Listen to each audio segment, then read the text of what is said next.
फज्र की अजान सुनकर चाचा जाग गए। चाचा उठे और नहा धोकर मस्जिद में चले गए।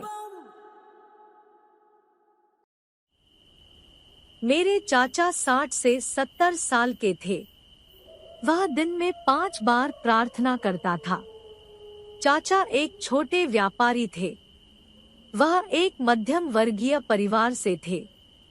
अंकल की ये रोज की आदत थी। फज्र की नमाज के दौरान उठें और स्नान करें। वह हाथ में मशाल लेकर मस्जिद की ओर निकल पड़े। लेकिन आज थोड़ा अपवाद हुआ। मस्जिद के रास्ते में टॉर्च की रोशनी में उसे कुछ दूर कुछ पड़ा हुआ दिखाई दिया।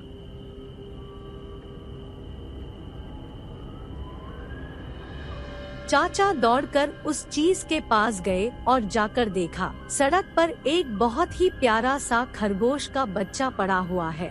आमतौर पर गांवों में खरगोश दिखाई नहीं देते। सड़क पर इस हालत में पड़े इस खूबसूरत बच्चे को देखकर चाचा बहुत दुखी है। लेकिन एक बात जो मामा ने नोटिस की वह यह कि इस छोटे खरगोश के सिर पर 2 सींग है। खरगोशों के सिर पर आमतौर पर ऐसे सींग नहीं होते हैं। यह देखकर उसे कुछ आश्चर्य हुआ। उसने देखा कि खरगोश के हाथ में बहुत दर्द हो रहा है। ऐसा लग रहा है जैसे किसी कार का पहिया हाथ के ऊपर से निकल गया हो। वह दर्द के कारण हिलने डुलने में भी असमर्थ है। उसने खरगोश को उठा लिया। उसमें हिलने डुलने की ताकत नहीं थी। चाचा खरगोश को लेकर घर आए। उसने खरगोश को घर पर छोड़ दिया और फिर से प्रार्थना करने के लिए मस्जिद में चला गया। चाचा मस्जिद से घर आए और खरगोश के इलाज के लिए दवा लेकर बैठ गए। चाचा ने घाव पर दवा लगाई। खरगोश का घाव ऐसा लग रहा था जैसे उसे ठीक होने में बहुत समय लगेगा। चाचा घाव पर पट्टी लगाते हैं। 3-4 दिन बाद उसने देखा कि खरगोश की शारीरिक स्थिति बदल गई है। दोनों चाचा चाची ने खरगोश की बहुत सेवा की, क्योंकि खरगोश इतना खूबसूरत है कि उसे देखने से ही दिल पिघल जाता है। 1 सप्ताह तक ऐसे ही चलने के बाद अचानक एक दिन चाचा फज्र की नमाज के लिए उठे तो देखा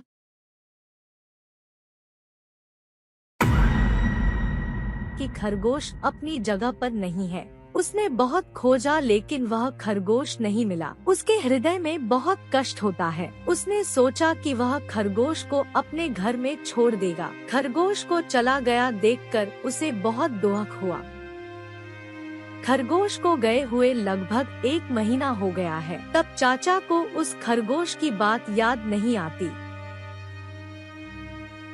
वह हमेशा की तरह फज्र के समय उठा और नमाज के लिए मस्जिद की ओर चला गया। वह मस्जिद की ओर जा रहा था तभी अचानक उसे सड़क पर एक आदमी दिखाई दिया। जैसे ही वह पास आया, उसने सफेद अलखल्ला पहने एक व्यक्ति को खड़ा देखा। चाचा ने सोचा, फिर यह कौन है? मैंने इसे पहले कभी यहाँ नहीं देखा। वह आदमी थोड़ा अजीब लग रहा था। वह आदमी सामान्य आदमी जैसा नहीं है, क्योंकि उसने अपने जीवन में इतना लंबा आदमी कभी नहीं देखा था और शरीर सामान्य लोगों से बहुत बड़ा था। उसे थोड़ा आश्चर्य हुआ। तुम कौन हो भाई? मैंने तुम्हें पहले कभी इस क्षेत्र में नहीं देखा। तुम नमाज पढ़ने जाओगे या नहीं? मैं भी मस्जिद जा रहा हूँ। चलो साथ चलते हैं। चाचा ने सोचा कि यह आदमी पास के किसी घर में घूमने आया होगा। वह उस आदमी से बात करते हुए मस्जिद की ओर जा रहा था।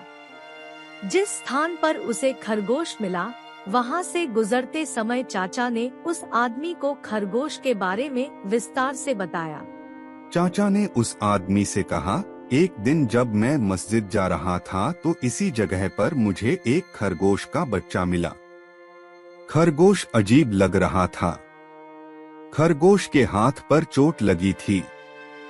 इसी हालत में मैं उसे अपने घर ले आया और थोड़ी देखभाल के बाद वह ठीक होने लगा। अचानक एक दिन वह गायब हो गया।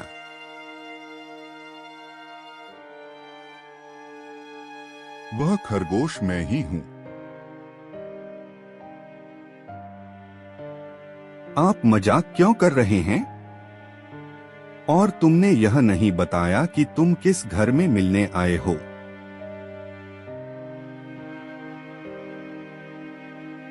वह आदमी कुछ नहीं बोल रहा था और ये सब बातें कहते कहते वे मस्जिद के सामने आ गए। तुम वजू करोगे? मैंने वजू किया है। यह कहते हुए चाचा मस्जिद में दाखिल हुए।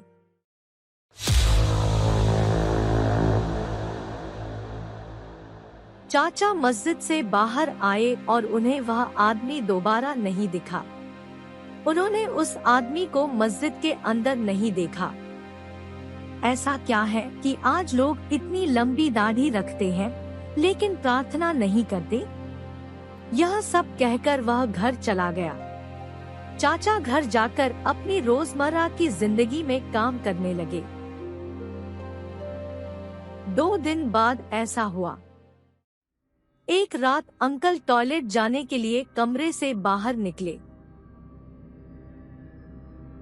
उस समय आज की तरह शौचालय कमरे के अंदर नहीं होते थे। शौचालय घर से थोड़ा दूर था। अंकल टॉयलेट जाने के लिए कमरे से बाहर आए तो उन्होंने देखा उनके घर के बगल के पेड़ों के पीछे एक लाइट जल रही है।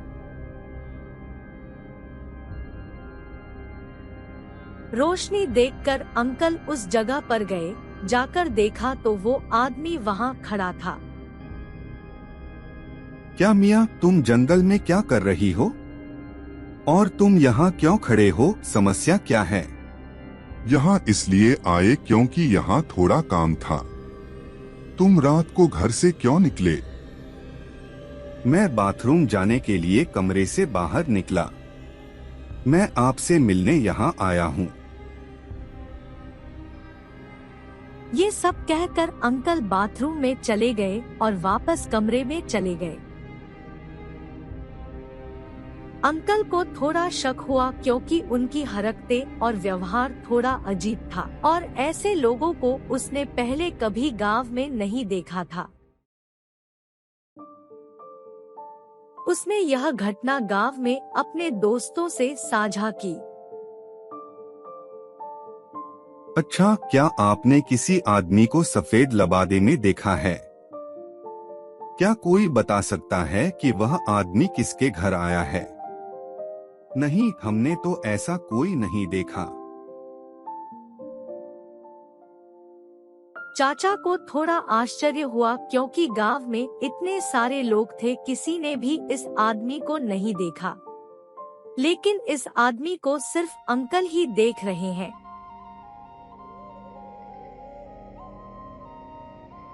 हर दिन की तरह एक रात चाचा दुकान बंद करके घर आ रहे थे। फिर उस आदमी को दोबारा देखा। श्रीमान, आप कौन हैं? केवल मैं ही तुम्हें देखता हूँ, अन्य लोग तुम्हें नहीं देखते। मामले के बारे में थोड़ा बताइए। आप किससे बात कर रहे हैं? मैंने आपको एक शख्स के बारे में बताया था, ये वो शख्स है। कहा, यहाँ तुम्हारे सिवा कोई नहीं है। फिर अंकल ने देखा तो सच में यहाँ कोई नहीं था। तो मैं किससे बात कर रहा था? अरे, मैं तो आपसे मजाक कर रहा था, इसीलिए मैंने ऐसा कहा। फिर चाचा दोबारा घर के लिए निकल गए।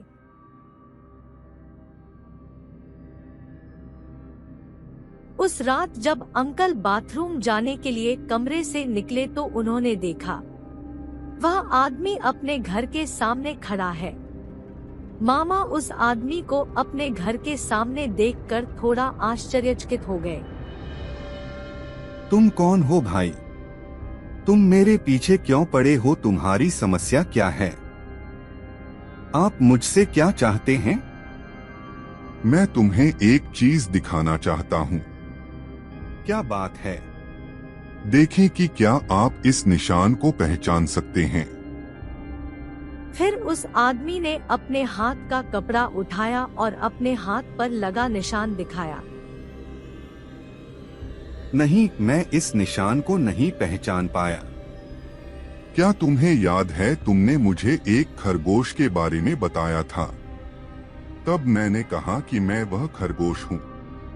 अरे भाई, क्या इंसान भी कभी खरगोश हो सकते हैं? तब उस आदमी ने उस खरगोश का रूप धारण कर लिया। चाचा बहुत डरे हुए थे, क्योंकि एक आदमी कैसे खरगोश में बदल सकता है। एक क्षण में खरगोश अपने पूर्व स्वरूप में आ गया। तुम्हें डर नहीं लगेगा। मैं असल में इंसान नहीं हूँ, मैं एक जिन हूँ। उस दिन उस सड़क को पार करते समय मेरे शरीर के ऊपर से कुछ गुजर गया। मुझे नहीं पता कि क्या गुजरा। फिर मैं बेहोश हो गया। उसके बाद मैं हिल भी नहीं सकता था। उस समय तुम आए और मुझे घर ले आए। आपने लंबे समय तक मेरा ख्याल रखा है। जब मैं थोड़ा ठीक हुआ तो मेरे घर वाले आए और मुझे घर ले गए। मैं आपको बताऊंगा कि उस समय मेरे पास वह अवसर नहीं था, लेकिन मुझे आपको बताना चाहिए था। मुझे पूरी तरह से ठीक होने में लगभग 1 महीना और लग गया। इसीलिए मैं अब तक आपके पास नहीं आ सका। मैं ठीक होते ही आपसे मिलने आया। मैं आपको धन्यवाद देने आया हूँ, क्योंकि अल्लाह जाने क्या होता अगर तुम उस दिन वहाँ न होते। तुमने मेरा इतना भला किया है, बताओ मैं तुम्हें कैसे खुश कर सकता हूँ। बहुत बहुत धन्यवाद, आप मेरे पास आए। लेकिन मुझे आपसे कोई मदद नहीं चाहिए, क्योंकि मैं ठीक हूँ। कुल मिलाकर मैं खुश हूँ। कोई बात नहीं, अगर मैं आपके किसी काम आ सका तो मैं बहुत भाग्यशाली महसूस करूँगा। अगर तुम्हें कभी किसी चीज की जरूरत हो तो मेरा नाम पुकारना, मैं आ जाऊंगा।